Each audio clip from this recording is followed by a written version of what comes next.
Hello, hello, everybody, and welcome. Happy Thursday. Here we are with the one and only Karen Kennedy. And I got to tell you, Karen, I'm so excited to have this conversation with you today. It's great to see you today. Yeah. So, guys, you are in for a treat, honestly.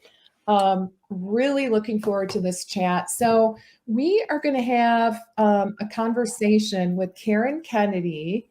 And Karen is from Real Food Matters. I'm going to let her tell you a little bit more about her backstory and exactly what it is she's doing right now. But first, let me just kind of give you an overview on what we are going to delve into today. So the topic is how to incorporate continuous glucose monitors into your clinical toolbox. And, again, specifically, how to go about adding, CGMs to your clinical toolbox. We're going to talk about 3 things you'll need before using continuous glucose monitors with your patients, and all kinds of great insight around that, including my own personal experiment. So Karen is going to be sharing some of my data because I have been experimenting with a CGM myself. And let me tell you, it is very eye-opening. I kind of had a feeling it was going to be, right? I had a funny feeling about that, but wow. So, all right. So Karen, welcome. So happy to have you. Really looking forward to this conversation. And I know that many people in my audience are really excited about this topic as well. Of course, having just gotten back from Fancy, I was wearing my CGM and, it was very visible. So I had a lot of interesting conversations with other practitioners, and actually noticed on the agenda at Fancy that there was at least one session on this topic. So why don't you give everyone, I think a lot of people know who you are, but can you give us an overview? Yeah. So I'm a certified nutritionist, and kind of how I got into this whole CGM thing was I've always been interested in working with metabolic health, pre-diabetes, diabetes prevention. And it wasn't that long, last year or a little before that, I'd always wanted to use one of these continuous glucose monitors, but I'd heard of these biohackers using them, but they seemed kind of unreachable. I didn't know how to access them. I thought, you had to have a prescription, so I couldn't get them. So I certainly couldn't get them for my patients. So why try? And then, I was sitting at the gym one day sometime last year, and I saw Abbott advertising continuous glucose monitors direct to the public, free trial. I'm like, all right. So I got on, and I spent the better part of 3 months figuring out how to get one and then how to use it, all the tech involved. And I mean, as soon as I got it, same thing with you, Leslie, I was like, oh, this is so eye-opening. What's going on? And then, of course, I started because I've worked with you as a business coach, and I'm like, I need a beta program to try this out with some patients and friends. So I tried it out with some people. We learned, I was like, this is really helpful. And that was it. And then I started using that with my clients. And that's been a really exciting journey, being able to provide this kind of technology to my patients in an off-label way. Off-label meaning, off-label is just a legal term for using a medication or a device in a way that the FDA hasn't approved. Right. For non-diabetics, right? Yeah. Yeah. So let's doctor's appointment this morning at a new provider because we recently moved, and somehow it's kind of weird. They already know. They know everything, right? And they're like, "Oh, so are you diabetic? I see you're using the Libra, right?" So I'm like, "No, I'm not." So that's what it means, the off-label, meaning for people that don't have that diagnosis, correct? Right. And actually, at some point, I'd love to talk more about off-label use because there has been some confusion and concern about that. Yes, let's do that for sure. Yeah, but since then I've noticed that a lot of other providers are of course they're interested. Of course they're interested because it's cool and we all want a peek under the hood. So I've been starting to do more training and supporting other providers to Yeah, help them bring this on board. which is amazing. I love it. So, in the chat, I'd love to find out those of you that are here live, and also those of you that are catch the replay. Give me a comment and let us know if you have any experience with a CGM. If so, what that might be. If you've used it with patients, if you've used it on yourself, give us a little insight as to where you are. It looks like Carrie. Hey, Carrie. Good to see you. So I think that means Carrie has used a CGM. And okay. And Cindy as well. Awesome. So Cindy's used one. Yeah, guys, let us know what kind of experience you have with a CGM, if any. Oh, great. Okay. Rachel. Okay, awesome. So Rachel uses it on herself as well as patients. Amazing. All right. So let's see. Okay, and Carrie's still using. Okay, so ongoing then, right, Carrie? That's what it sounds like for Carrie and Rachel. Hey, Vanessa. So Vanessa says, I've used a CGM and hope to incorporate it into your private practice. Bravo. Yeah. All right, you're in the right place for sure. All right, and Megan. Hey, Megan, how are you? So Megan says, I don't have experience and want to learn. She's an RD and she does work with type 2 diabetes. Oh, that's perfect for you then. Kat, hey there. I've used it for myself. Very eye-opening. Yeah, it's like I'm going to share my data, and it's kind of scary. I'm just going to preface it by saying it's scary. Okay, Cindy. Cindy is a CDCES, so I've used with patients. Like you guys, very eye-opening. Yeah, it was frightening. Karen said, the train wreck. So it's always a train wreck. Every time I put someone on it, when I do groups often, and I warn people that first week, every run is a train wreck. Yeah. Yeah, I kind of knew it was going to be, honestly. I had that funny feeling.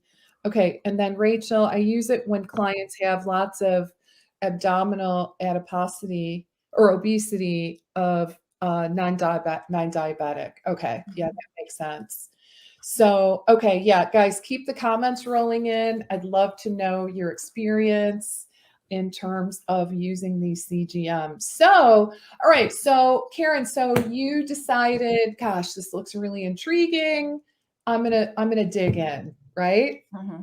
And so, how long have you been incorporating this technology into your? So, based on what I know about you, you've incorporated this into your signature program, right? Yeah.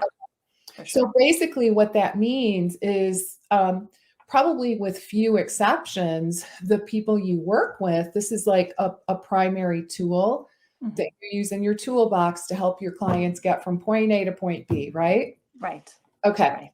All right. I have so many questions about that. So I guess first and foremost is what types of clients are you using this on? Like, tell us a little bit more about your niche and the type of clients you love working with. There's a few because I use these in my one-on-one clients as and when. Of course, with your one-on-one clients, you pull from you like, oh, we need to have a little gut stuff. We need to work on your gut a little. We need to work on your blood sugar. But then I run group programs, and my group programs run quarterly, and they are a 1-month program that anyone can sign up for. And we use 4 weeks of blood sugar deep dive using a continuous glucose monitor. Okay. So in my one-on-one practice, it's divided. Yeah, a lot of people with metabolic syndrome or gut issues, usually, but you know who it is. You get blood sugar issues and some IBS all together in a package. So I use that on with my one-on-one clients because it just, part of me wants to say it's a lazy tool because now I don't have to tell them what to eat. But also, we know this, kind of with coaching strategies that telling someone what to do isn't always very effective, especially in the long term. getting them to use that change language, getting them to have the insights and the aha moments and help just kind of coach them through making choices that work for them is really long lasting. Right. And that's what it does. You put it on there and they're like, they come back and say, oh my gosh, Karen, my blood sugar is a train wreck. I'm like, yeah, I know. So what did you eat here? And you can see it. You can see like on Leslie's. And then they'll say, well, I had this. I'm like, well, clearly that's not working for you. Let's try to change that. And so they don't have to say, well, can I have toast with jam? I don't have to say no. I can say, let's look Let's test. at your data. And then it's not, they don't get to put their stuff on me and say, you know how they can just put things on you and kind of rebel against you. Right? You're the one that is saying, no, you're not allowed. Mm-hmm. Yeah. So I use it that way.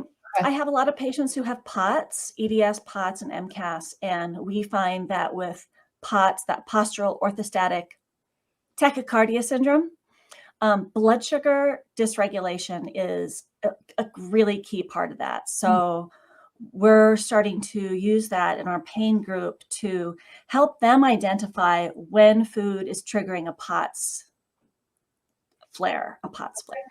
So that's another way. And then in my group, anybody can sign up for my group. So these are people with type 2 diabetes, prediabetes, blood pressure. They're athletes who just want to optimize their performance, people who want to lose weight. And it's actually through that, because I'll have anywhere from 10 to 20 people at a time. And we have group Zoom calls where I can view everyone's data. Everyone gets a little spotlight, which is a great thing to be able to do in your practice. And you can really scale this. Love that. Okay. Yeah. That's just a beautiful thing. Yeah.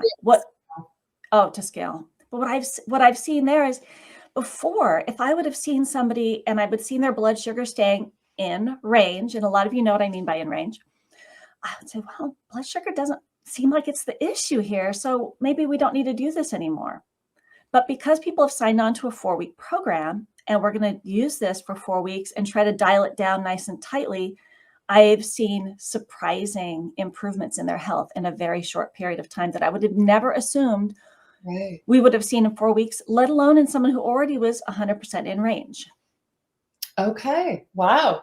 Well, okay. So there's so many questions. So I think the first thing that we should probably talk about is your definition of in range, because, and this is in part based on many conversations I've had at Fancy, right? All right. Including, and I got to say, even, my own probably outdated knowledge around blood sugar and, regulation. So what were the questions at Fancy that you got? Oh gosh. Well, just like the conversation. So I will say one really kind of common theme is it's okay if if you spike, as long as it comes back down. Right. So like, it seems like that is what a lot of us would traditionally look at is, okay, so maybe it's not ideal if it goes straight up and straight down, because then you're going to have the crash. Right. So, like a more gradual curve is more optimal, but it doesn't seem like there's a lot of concern around it. You know what I mean? Like the rate, how high it goes, as long as it comes back down. Yeah. So that's kind of the prevailing thought process that I caught on to. And I was like, well, wait a second. I mean, I get that. I really do. And that's kind of my my knowledge base as well. But it seems like the new research, and certainly your, the way you work with patients and clients, is you don't want those spikes in the first place. And it doesn't matter, like the timing, right? So I had several people say, well, it doesn't matter so much. Like, you need to wait an hour or even 2 hours after eating to see where the blood sugar lands. Like, I would say that's the most common thing. Like, looking at it right after eating, like, don't do that, because that's not the important thing, right? It's really like what happens an hour or two after eating? Does it come down? So you Right. see what I mean? Yeah. It's really different. So Right. talk to us Interesting. a little bit about, you know, that. Yeah. I think it's a great opportunity to, you know, to kind of educate on, you know, the new research Yeah.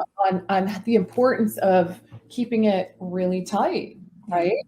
Like Well, those. I'll speak to experience on this one because that's, I mean, most of what I've got is I have a big data set of people that I've seen and the effects. Mhm. So uh, one thing is advanced glycosylated end products. So let's start with that. Okay. Most of us know about the AGE, advanced glycosylated end products, Mhm. and how we can glycosylate proteins, I think, and lipids, but let's glycosylating proteins in our body, which causes aging, which causes damage to the body and inflammation and all these things. I think I heard that Kathy Swift gave a really nice presentation on this at the Okay. conference last weekend. Okay. So people can catch that if there's any kind of replay on that. Yeah, there is. Yeah, that's Yeah. great. Okay, fantastic. So getting your blood sugar up there, you're going to be initiating those. Okay. But sometimes it's the slope, it's the rate of change that your blood sugar is coming down that can cause those things. Mhm. For people who are sensitive, that like I said, my POTS patients, that can throw them into a POTS flare. That steep slope coming down. Okay. That's one thing. It can cause and it can trigger people's anxiety for a similar reason.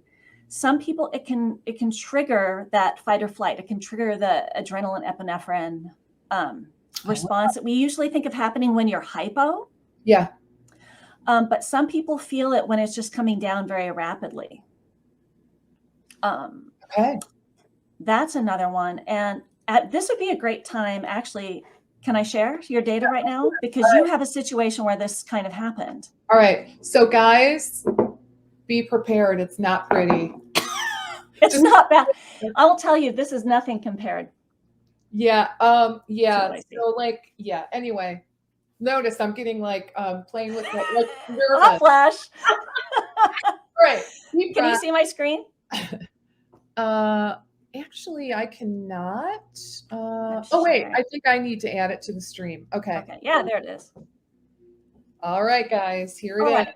So this also kind of touches on this is how you share your data with your patients.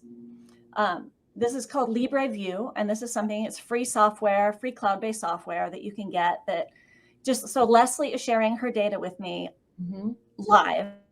And so I've basically had the ability to stalk Leslie's diet, which you can do. And I'm telling you, that changes when your clients know that you can access what they're eating 24/7, there's changes in their diet. Oh, yeah. Like I can say one night I was like, yeah, I have some chocolate here and really love it, but I resisted. Like Karen's going to see it. It helps. Yeah. So what you have here, as you can see, so you have 24 hours of glucose data from midnight to midnight. This is for Tuesday, October 11th, all day, and then Wednesday, Thursday. So this is what you can see. And then for each one of these, a lot of you know this, these are the glucose levels.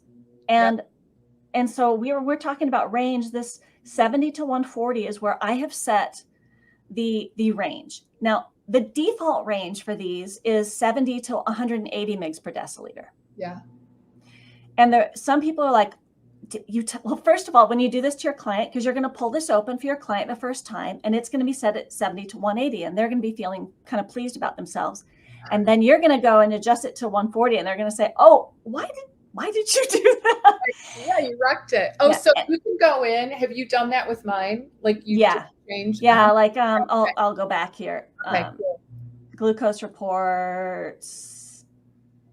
And then before I go and click, you can click on these various things. Down on report settings, then on that report settings, I can choose, patient thresholds, 70 to 140. Okay, cool. And yeah, so that's really handy. You can change all these things. But I usually just use the the daily log when I'm coaching my clients. Yeah. Other people might use different things. This time and range never changes. It's always 70 to 180. I'm going to scroll back down here so we Yeah, have yeah, better. great. Where are we at here? There we are. Okay. So I'm going to pull this whole thing full screen. And let's go back to the time I want to look at. So we want to say 7140. Why so tight? And do you even do that for people with type 2 diabetes? And I do it especially for people with type 2 diabetes because most of them can get in that range. Some of them I've had patients who they were always above the range. They never even came down into the range that first week. But by week 4 of my program, and I'm telling you, I'm just given garden variety, blood sugar advice. They were 100% in range, 70 to 140. Oh. Some people, it takes them longer. Like I have someone who had a lot of insulin resistance and she did my program in the summer. Mm-hmm. And now she's just about 100% in range with her type. She has a medication that has put her in type 2 diabetes for cancer. Oh, okay. But anyway, so Leslie's here trying to stay 70 to 140. And you can see that up here on Tuesday, she stayed in range. She had a great day there. Tuesday. Okay. And then on Wednesday, you see like starting from midnight, this is what I look for first. Is she staying down at the bottom all night long? And without too many fluctuations, and I can see, that looks really good. That's a person with baseline, really healthy metabolism, good, glucose metabolism.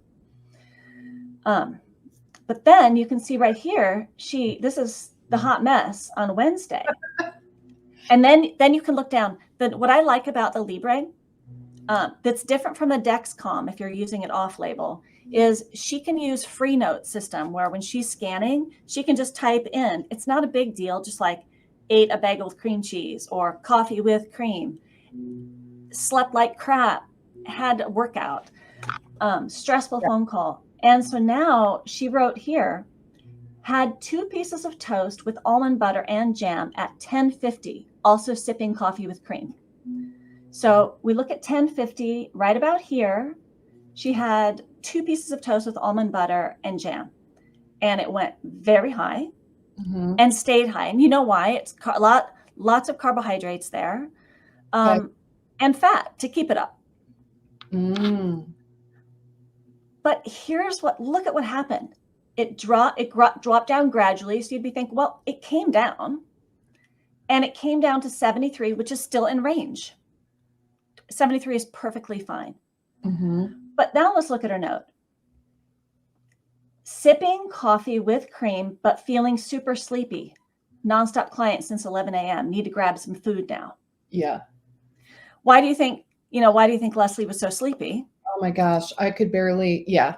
She was having a blood sugar crash. Yeah. Yeah, I was. And that's my reaction when I crash. I'm just like, oh my God, I'm just going to fall asleep. Yep. And so this is that, your client's going to look at this. This isn't brain science. This is really straightforward cause and effect. They're going to see, wow, I'm tired there. So you say, yeah. So what could you eat that wouldn't spike your blood sugar? And then let's see if your energy improves for midday. Right. Because, Lesli kind of knew what to do about this. She had a veggie egg souffle. She had some good protein, still hungry, right?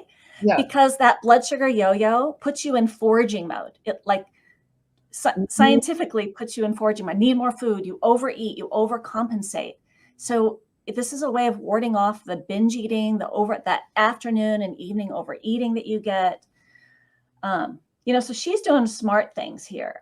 But someone who's less savvy is going to get that feeling, and they're going to be, they're going to be on the blood sugar roller coaster the rest of the day. Right. Yeah, I can see how, like, when I had that steep dip, and I was like, "Whoa, I need something. I'm falling asleep here." It'd be really easy just to grab something, high carb. Because that's how we're hardwired. I mean, we have those redundant strategies to get our blood sugar up. Right. Yeah, super interesting. Yeah. So then it looks like I did pretty decent. Well, actually, the rest of the evening was okay, right? Yeah. Yeah. Yeah. It's because you stay, because I like to tell people 140 should be your hard ceiling. Okay. And then, but try to keep, try to keep 60, 70% of your meals, try to keep those about under 120. Okay. Especially for people who are, if you're trying to move the needle. If someone feels good and they just want to see, is this a factor for me? Then just staying 70 to 140 is fine. Okay. But if someone tells me they're having POTS flares, if someone tells me they've been, they're just getting sugar crashes, tired, fatigue, the things that make you think they're getting hangry, not sleeping well, hot flashes. Oh my gosh, these swings in blood sugar like Lesli just had, that could easily trigger a hot flash. Okay. Yeah. Interesting. Yeah. Yeah. So like I was sharing with Karen that I don't really have much of a medical history, nothing really to speak of. Cholesterol is kind of creeping up, but that's, I think even when I was 25, it was over 200, a lot of family history going on there, super low triglycerides. But the A1C I noticed is, kind of creeping up a little bit. Really, the interesting thing for someone like me is like, I actually just went to the doctor this morning, my weight is fine, so I'm kind of one of those lucky people where I can, I can get away with eating kind of what I want, not like I used to. I will say that I definitely will feel it around the gut. But for me, I wanted to do an experiment because that really got me curious. Like, why is my A1C like not stellar, right? So anyway, yeah, and just wanted to try to rein things in a little bit, and so I think this is great. So then today, right before I got on this call, I kind of knew what was going to happen. I just went to the farmer's market and this vendor was there that I love, and she sells these oat balls, and they're so yummy. And I had a couple, on an empty stomach. So yeah, and I was like, at first I'm thinking, oh yeah, I can do this, right? It didn't spike right away, but then I looked and it was like 154 or something like that. So yeah, probably can't do that. Right. Right. So, okay. So great. So we got some comments here. Yeah, the more steep, the lower it goes. For sure. Great observation, Rachel. Carrie says, of course. Okay. Rachel. Thanks for that, Rachel. Okay. What is this? That's the units. Oh, got it. Okay. Awesome. That's the range that she uses in Canada. So okay. And hey, Joey, are your clients able to access the data before you go over it with them? Yeah, if you tell them to get their own LibraView account, they absolutely can. And Joey, that's a great question because, if you've used this, you'll know that when you're scanning your data, either with your phone or if you have a reader, here's my phone, you get a small snapshot of just what's going on in a few hours window. But when you pull this up, your clients are like, oh, why can't I get that view? And they can. They make their own LibraView account, share their own data with themselves, and they can look at it too. And I think that's always one of the first things that I do when I'm working with people, because our jobs is to train our clients to not need us anymore. So we want to give them all the tools, all the information, and so get them their own LibraView account. Okay. So what you're seeing then in terms of results includes increased energy, reduced adiposity, right? Yeah. Around the belly and the waist.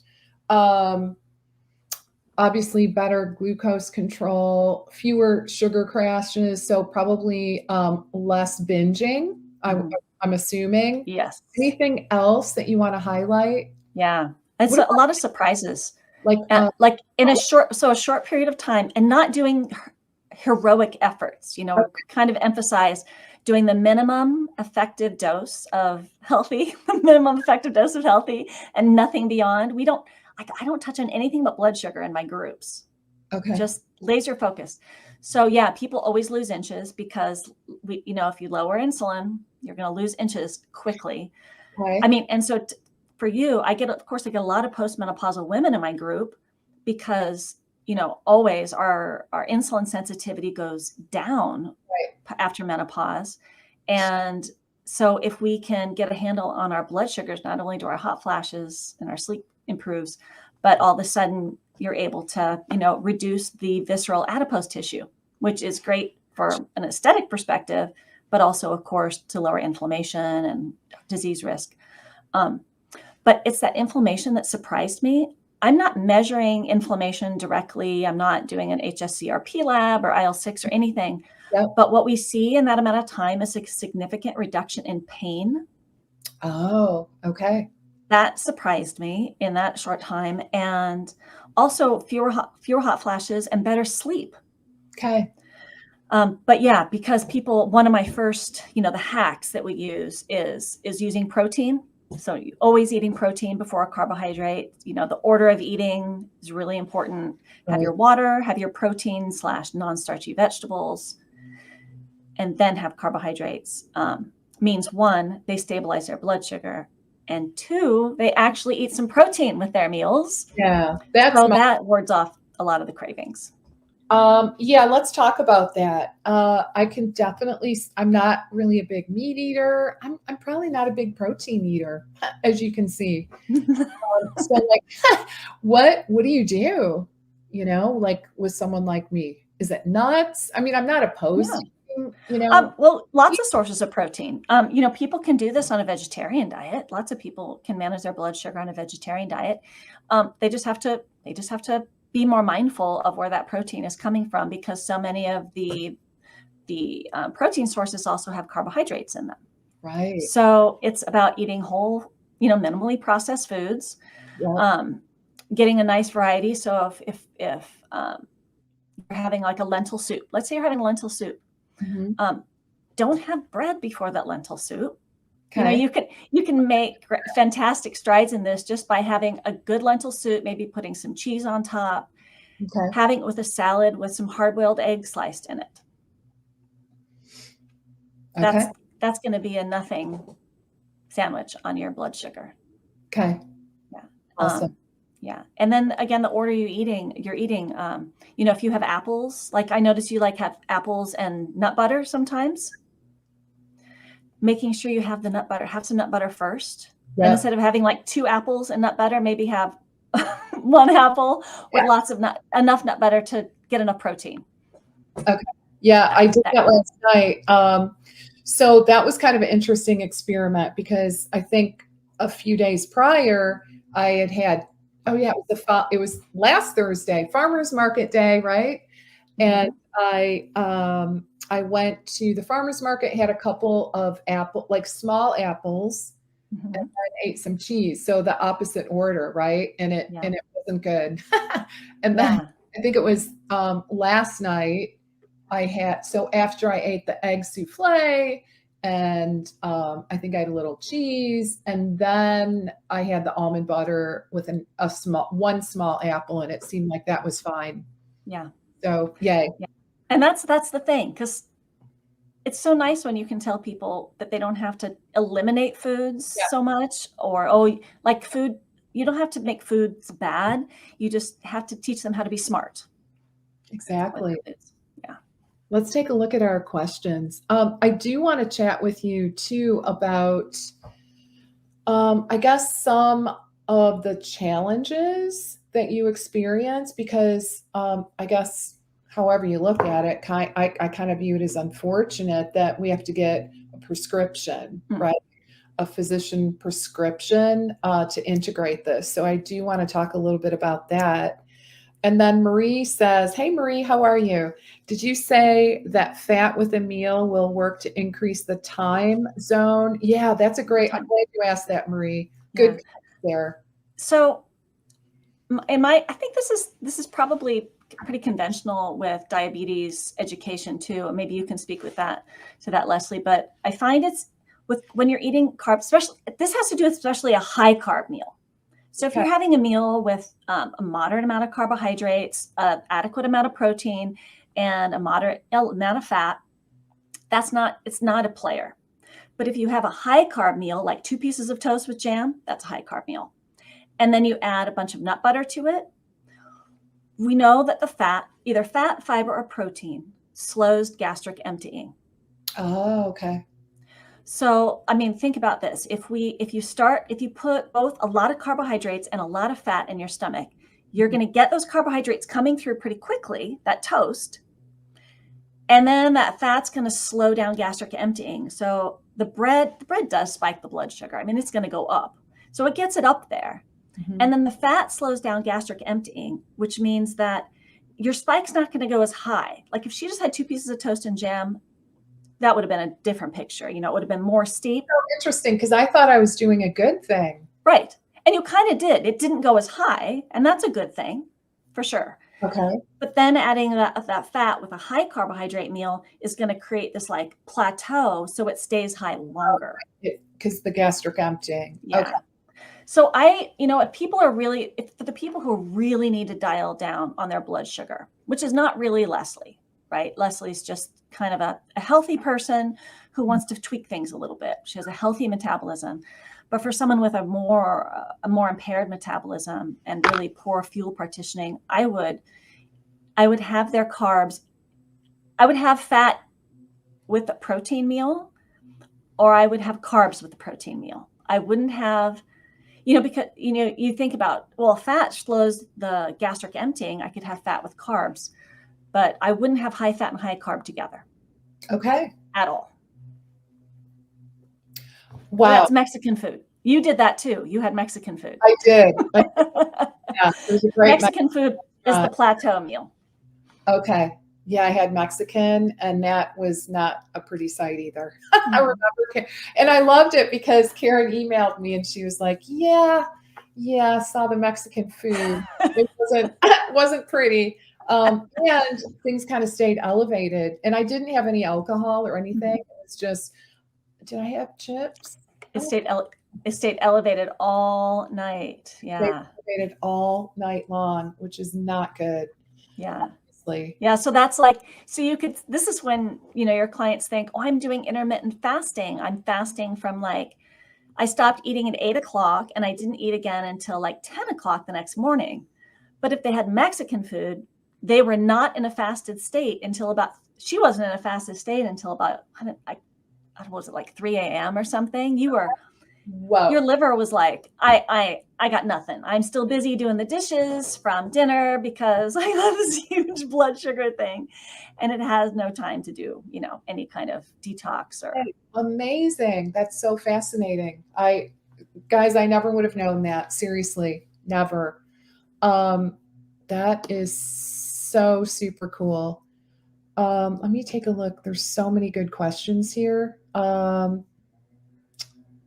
Okay, let's see here. Okay. Oh, wait, did we already do this one? Yes, we already did that one for Marie. Okay, good deal. I noticed that eating a late dinner, 10 p.m. will cause blood sugar to stay elevated throughout the next day. Ooh, interesting. Yeah, fasting state, Karen? Pardon? What is considered a fasting state in terms of blood sugar? I would say, for me, at least under 95. Under 95. Okay. I really like to see people between 75 and 90 overnight. That would be great. Okay, 75 and okay, gotcha. But Vanessa's observation about the 10 p.m., I think everyone's different, but there's a trend that if you could have that same dinner, that same meal at 6 o'clock, and your body would tolerate it much better. And at noon, it would tolerate it even better. And that's your circadian preference you have better, insulin sensitivity in the middle of the day and poor insulin sensitivity at night. So that's your body saying, sorry, it's setting boundaries. I'm told you to eat and I'm done. So I'm going to have to deal with this tomorrow now. So that's the 10 p.m. dinner. Okay. So I always kind of wondered, because I'm trying to be more mindful of the cutoff time at Mm. the evening.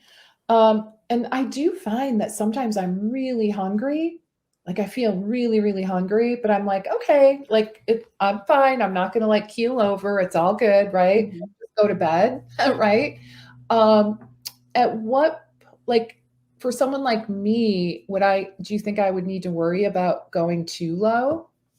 No, Okay, with my no. blood sugar. If you manage that piece of toast, Yeah. you're fine. o- But what you've said is, I've noticed that some people really worry and they said, wow, now that I have the CGM and I can see I'm hungry, but I'm fine. Yeah. And they realize that they're fine, that Yeah. a hunger isn't a freak out moment. Right. Yeah. I never ever got freaked out, but it did cross my mind, Yeah. Yeah. periodically. And then when I had that little crash yesterday at 73, I'm like, whoa, like, oh boy. So I was just kind of wondering, Yeah. would my body, like compensate to prevent me from going below 70? Yeah. Like it would. Cutting carbs with protein to manage blood sugar spikes. Yeah. Yeah. Okay, great. Oh, interesting. Does CGM show results from pre-meal? Apple cider vinegar. I assume is that what she means? I don't know. Let's see. TV. Not I'm sure. assuming that because that is, some people use apple cider vinegar before meals. It has been shown to delay gastric emptying. So some people use it as a bit of a hack. They'll have that before their meal to help keep to slow the absorption of blood sugar. And that's been shown to be effective. Not so another reason that you could have a salad with a vinaigrette before, a meal. You could also take a shot of apple cider vinegar. But it's another. Say it helps you to lose weight. Yeah, via keeping your insulin levels down. Okay. Okay. We don't need a prescription in Canada. Oh, that's interesting. Canada and Mexico, you don't have to have a prescription for this. Okay. Gosh. Just the US in the North America. Hmm. Yeah. So yeah, let's talk about that a little bit. Let's talk about prescriptions. So I moderate a Facebook group for providers. Let's share that. Guys, so I really want to recommend that you get into Karen's Facebook group. If you tell me what it is, I can type it in. Oh, okay. It's using CGM in clinical practice. Using CGM in clinical practice. Okay. So I polled the group a little while ago and I asked what kinds of things were tripping them up and holding them back from using this in a practice. Because I know a lot of people want to, or they wouldn't be in this group. Right. And the most common one was communicating with the provider and asking for a prescription. Okay. I think a lot of nutrition, dietary professionals are intimidated by, asking a doctor for things like that. Yeah. And kind of want to just avoid the situation. Yeah. Especially if you're in private practice. And I get it, which is, one of the things I think we're going to have access here is I've got a guide, like the first 3 steps to using CGM in your clinical practice. And the first one is craft a standard letter to doctors that you can tweak per client, but a standard letter to doctors. Because while it is uncomfortable, you never have to talk to them. You just have to have a letter, give the PDF to your patient, have them upload it to the patient portal and allow that to happen in the background and say, they never contact me. Every now and then they contact me with a question, which is delightful. Sometimes it's delightful. But it's a good thing to do for a few reasons. If you get over that hump of discomfort, which I encourage you to do, it does a few things. One, you're coordinating care now. And coordinated care is always beneficial to your patient. And they love it. They love it that you're actually coordinating care. 2, you're bringing their provider on board. Whether they want to be there or not, they're like, oh, we're focusing on blood sugar. Blood sugar is an issue here. And then, of course, your patient's going to have great results. They always have good results from this. And then they're going to take that to their doctor. And their doctor's going to go, oh, wow, this was really effective. And then they now see that their patient is taking an active role in their health and you've started a conversation between them, right? You've improved everything for everybody. Their doctor's going to be happy. I mean, doctors don't go into medicine because they just want to write prescriptions and meet with people for 10 minutes at a time. They want to help people, and this gives them another tool.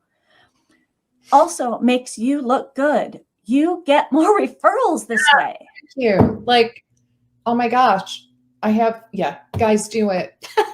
I have referrals now. I get a fax like this. Blood sugar CGM. Like, really, this is what we're doing.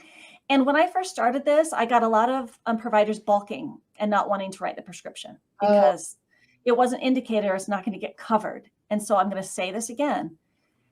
It's different. Getting insurance coverage is different from needing a prescription. Mm-hmm. Doctors can write a prescription for a sauna. They can write a prescription for a massage. They can write, and this is what my doctor tells me. She's just like so over this. You can get a prescription for this, and it's fine if it doesn't cover, because like someone was just saying, the prices vary in the pharmacies, but really one of these sensors can cost as low at the base price is about $38 per 2-week sensor. Yeah, that's about what I paid at CVS. Yeah. CVS, Costco, Kroger's, Fred Meyer's, Walmart, they're going to have the lower prices. And you got to figure out where they're selling it low, because I have a pharmacy near here that doubles that price. Okay. But then so now I'm getting almost 100% providers writing a prescription for that. But like in the guide, it tells you what you need to include in that. And you have to include prescription codes. Otherwise, even when I include prescription codes, I'm like, I don't know what they're prescribed. They prescribe a glucometer, or they'll prescribe a Dexcom when I'm recommending a Libre, and there's nothing wrong with the Dexcom, but it's way more expensive, and I can't do a free-form note in it. That's huge. Because I do support Dexcom. They have Dexcom Clarity is similar to LibreView, where you can view your client's data. But the free-form note is in the insulin pump, so they don't include that. But anyways, so you have to include those things, and you'll really cultivate a good relationship with some other providers. Do you keep in real-time contact with your clients who are using them? How does this work from that perspective on your side of things? Yeah, that's I could, Joey. Like, I could see, having a group or some kind of membership where I go through everyone's thing and I send everyone a note. Hey, it looks like you had a great day today. It's actually kind of a good idea, isn't it? I don't have time to do that. I don't. I generally just, they have an appointment when we're on an appointment, or if I have a group when we're on, that's when we look at it and troubleshoot.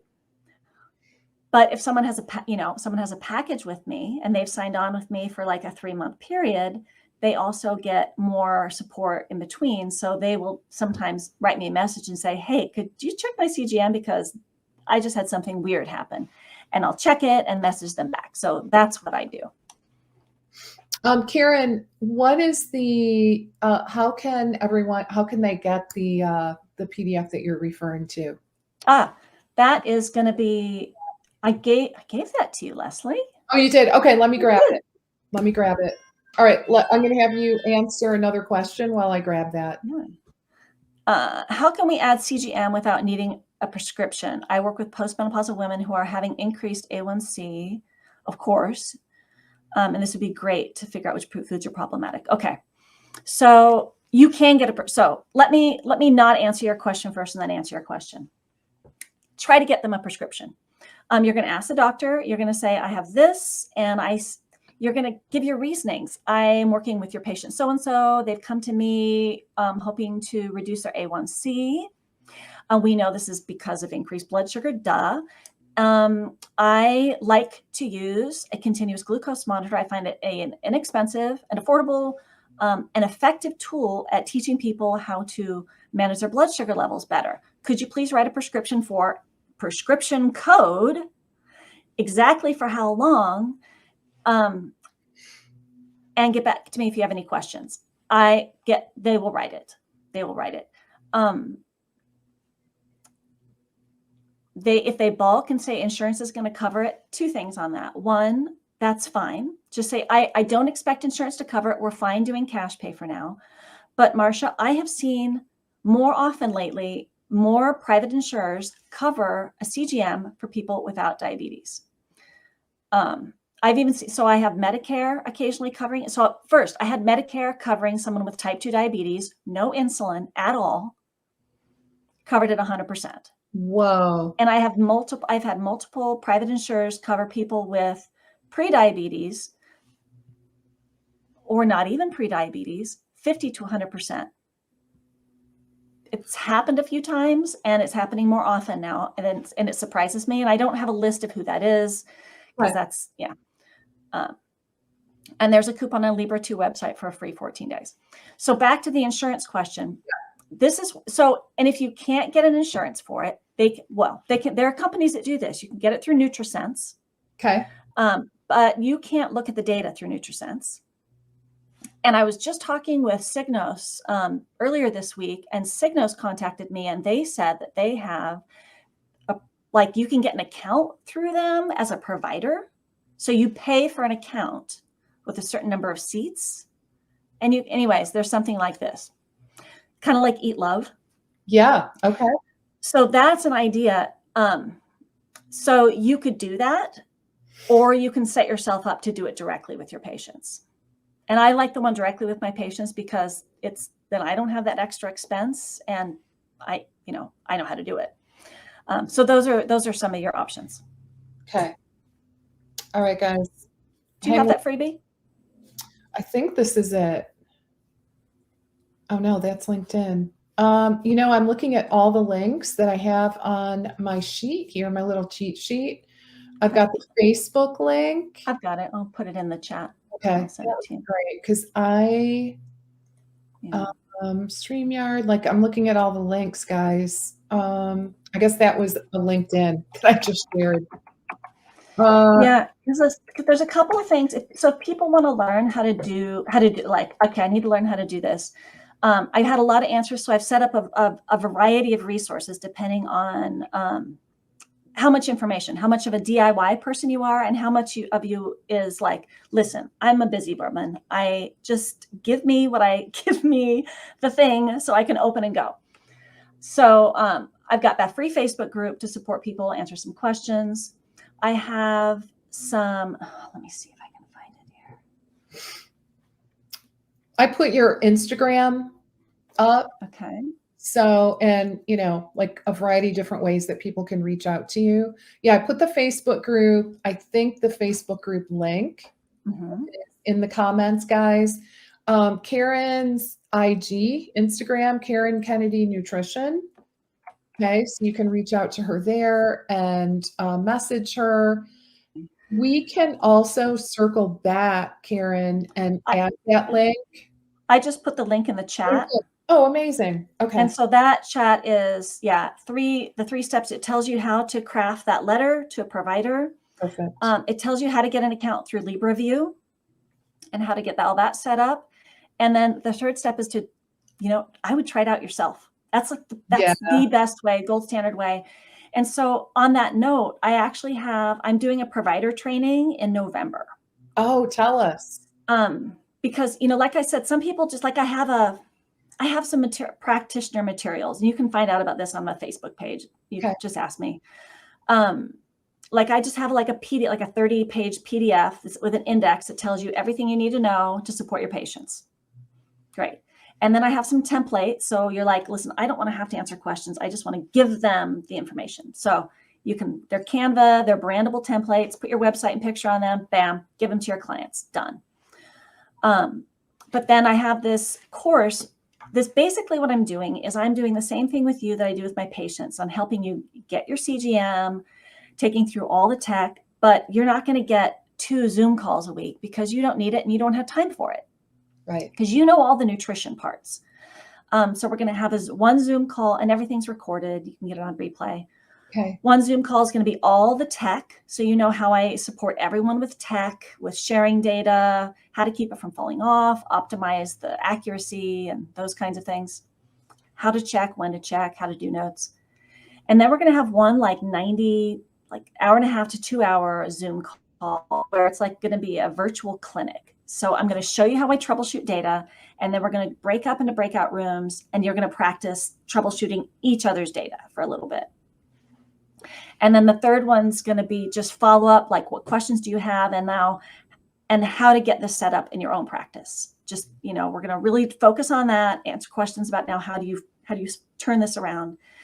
So that's going to be in November. And basically by the end of that, I would expect, just about as much as I do about how to set this up. You'll be able to run groups and scale this.